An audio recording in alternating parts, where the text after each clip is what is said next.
السلام علیکم every one. تو آج جو ہم بات کریں گے وہ ڈینگی کے بارے میں کریں گے، کیونکہ ڈینگی جو ہے یہ وائرل ڈیزیز ہے اور یہ پھیلتی مچھر کاٹنے سے ہے، اور اس کو آپ سیزنل بھی کہہ سکتے کیونکہ یہ بارش کے بعد جب نمی ہو جاتی ہے تو یہ اس میں جو ڈینگی کے مچھروں کی افزائش ہے وہ زیادہ ہوتی ہے. تو جو ڈینگی ہے وہ جس مچھر سے ہوتا ہے اس کا نام ایڈیز ایجپٹائی ہے، اور یہ ہوتا ہے ایسے کہ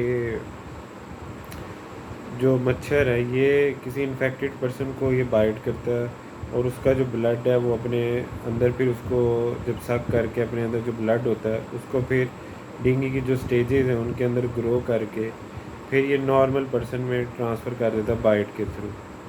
اب اس کی جو علامات ہوتی ہیں ان میں جو سب سے پہلے وہ بخار ہوتا ہے، اس کے بعد بخار کے بعد سر درد، اور پھر جو سے امپورٹنٹ ہے وہ پیری آربیٹل پین کہ آنکھوں کے پیچھے درد ہوتی ہے، اور اس کے بعد کچھ کیسز میں ڈائریا بھی ہو جاتا ہے، الٹیاں بھی آتی ہیں اور بلیڈنگ بھی ہوتی ہے.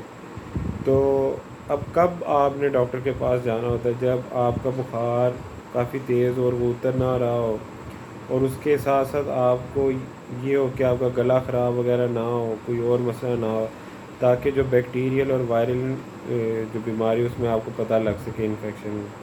تو یہ کیونکہ وائرل ہے اس کا کوئی اسپیسیفک علاج نہیں ہے، جس طرح ملیریا یا ٹائیفائڈ کے لیے اسپیسیفک ان کی میڈیسنز ہیں اور علاج ہے. تو جو ڈینگی ہے اس کا اسپیسیفک نہیں، یہ آپ سمٹومیٹیکلی جو علامات ہوتی ہیں ان کو ٹھیک کرتے ہیں. تو بیسیکلی جو اس کی علامات ہوتی ہیں وہ 3 سے 14 دن کے اندر اندر آپ کو پتہ لگ جاتا ہے، اور جو اس کی جو سٹیجز ہوتی ہیں وہ 2 سے 7 دنوں کے اندر اندر وہ صحیح ہوتی ہیں، مطلب ڈیولپ ہوتی ہیں. اب اس کے بعد اس کے علاج کی طرف آئیں تو وہ 3 سٹیجز میں ہوتا ہے. سب سے پہلے اس کو ہم کہہ سکتے ہیں فیبرائل فیز. فیبرائل فیز میں یہ ہوتا ہے کہ آپ کو 3 سے 4 دن بخار ہوتا ہے، ساتھ میں آپ کو الٹیاں اور ڈائریا بھی ہو جاتا ہے، اور 80% جو لوگ ہوتے ہیں ان میں سکن ریشز ہوتے ہیں. اب وہ سکن ریشز ایسے آپ کو فیل ہوتے ہیں کہ جب آپ جسم کے کسی حصے کو دباتے ہیں تو سفید رنگ کے چٹکے سے نظر آتے ہیں، اور اس کے بیک گراؤنڈ پہ ریڈ کلر کا وہ بن جاتے ہیں نشان. تو یہ ان کے ریشز کی پہچان ہوتی ہے. اس کے علاوہ اس کے بعد پھر یہ 3 سے 4 دن، اس کے بعد آتی ہے بائی فیزک فیز. اس میں یہ ہوتا ہے کہ 3 سے 4 دن آپ کو پہلے بخار ہوا، پھر 2 دن آپ کو بخار اتر جاتا ہے اور آپ کو لگتا ہے آپ بالکل ٹھیک ہوتے ہو، لیکن حالانکہ وہ ٹھیک نہیں ہوتے، وہ تھوڑی دیر کے لیے ہوتا ہے، پھر دوبارہ بخار ہو جاتا ہے. اور اس میں ساتھ ساتھ یہی ہوتا ہے کہ آپ کو اور بھی علامات آ رہی ہوتی ہیں، اس میں وامٹنگ اور یہی سارے ڈائریا وغیرہ، جوڑوں میں درد، تو آپ نے اس کو بھی ٹھیک کرنا ہوتا ہے. اب کچھ مریض ایسے ہوتے ہیں کہ یا کچھ کیسز میں ایسے ہوتا ہے کہ آپ بائی فزکس کے بعد ریکوری میں جانے سے پہلے آپ کریٹیکل سٹیج میں چلے جاتے ہیں. یہ خطرناک ہوتی ہے. اب کریٹیکل سٹیج میں جس طرح میں نے آپ کو پہلے بتایا تھا، اس کی علامات میں سے بلیڈنگ ہوتی ہے. جو بلیڈنگ ہے وہ ناک سے ہو سکتی ہے، منہ میں ہوتی ہے، اور جی آئی ٹریک میں، مطلب گیسٹرو انٹسٹائنل ٹریک میں، جو کہ خطرناک ہوتی ہے. تو اگر یہ آپ کو علامات شو ہوں تو آپ فوراً ہسپتال آئیں.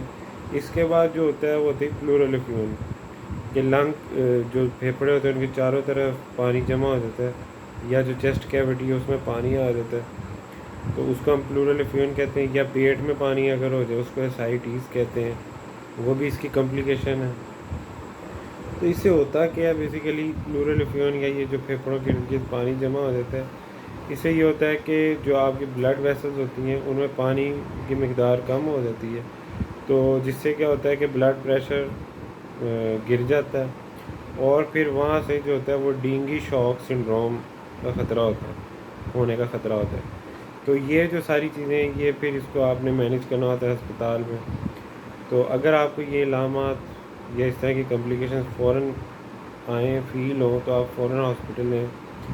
تو اس کے بعد آتے ہیں اس کی ریکوری فیز میں.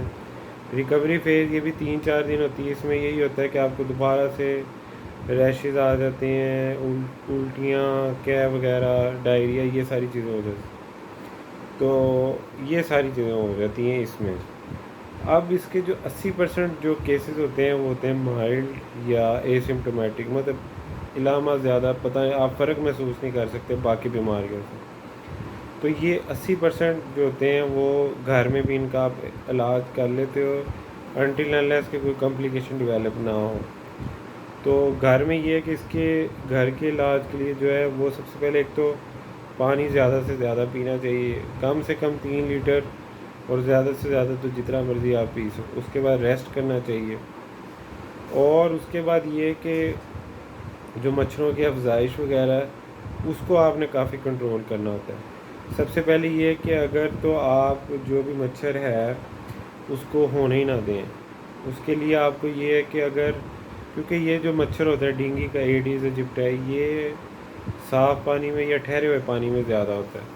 تو اگر گھر میں کہیں پہ کولر لگا ہوا ہے یا ایسی ٹینکیاں جو اوپن ہیں یا ٹائرز یا گملے وغیرہ جہاں پانی جمع ہو جاتا ہے ان کو بدلتے رہنا چاہیے اور چیک کرتے رہنا چاہیے.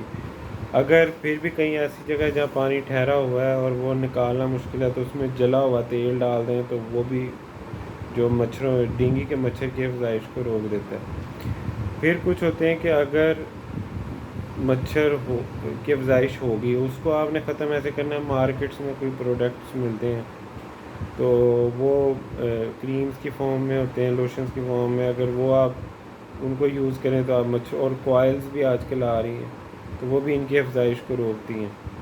تو یہ ساری اس کی لازمی احتیاط تو ضروری ہے ہی ہے.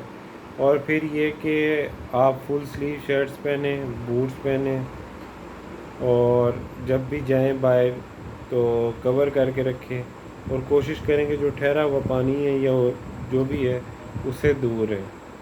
تو یہ ساری چیزیں جو ہیں اس کی احتیاط میں لازمی ضروری ہیں اور ان کو ہمیں اچھے طریقے سے ان پہ عمل کرنا چاہیے، تبھی ہم یہ ڈینگی اور اس کی جو افزائش ہے اس کو روک سکتے ہیں.